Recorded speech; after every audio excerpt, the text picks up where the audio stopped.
উত্তর চেলাকা গেছি কি পাড়া কইটা দেবীচান পাড়াতে বাঙালি ভাই বোন তীব্রামথাতে জয়েন করছে, তাদেরকে আমি ধন্যবাদ জানাই। তারা কিসের জন্য তীব্রামথাতে জয়েন করছে সে কথা আমি কিছু সংক্ষিপ্ত আপনাদের কথা বলবো।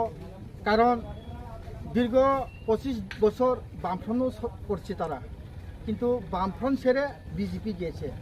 বিজেপি যে কাজকর্ম করে এখানে যারা লিডার তারা সঠিকভাবে কাজ করেনি। কারণ বিশেষ করে তার দুঃখ হয়েছে বিসি ইলেকশন হয়নি, সেই বিসি ইলেকশন হয় না এই কারণে তারা এই জায়গাতে রেগা কাজও ঠিক মতো হয়নি, সরকারি সুযোগ সুবিধা ঠিক মতো পায়নি।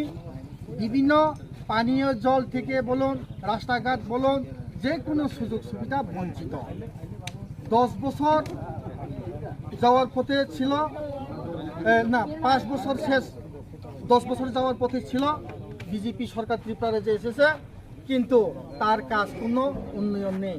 তার জন্য আজকের এখানে বাঙালি ভাই বোন তীব্রামথাদের সমর্থনে বোবাগার নেতৃত্বে তার যোগদান করেছে। যারা যোগদান করেছে এখানে টোটালি 30 পরিবার 87 ভোটার জয়েনিং করছে। তো এখানে তারা এসেছে, তাদেরকে আমি ধন্যবাদ জানাই। আগামী দিনে আমরা সাথে থাকবো, বোবাগার সাথে থাকবো।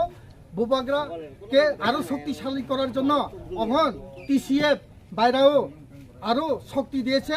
এখানে মানে টিসিএফ সংগঠনের যে নেতৃত্ব ছিল আমাদের আফতার হোসেন আর মোহাম্মদ আলী আর শরৎকান্তি চাকমা, আর একজন বাঙালি ভাই ছিল টিসিএফের, তার নাম আমি ভুলে গেছে, চন্দ্রধর সরকার, উনি ছিল। তার নেতৃত্বে আজকে 30 পরিবার 87 ভোটার তীব্রামথাতে জয়েন করছে। ধন্যবাদ।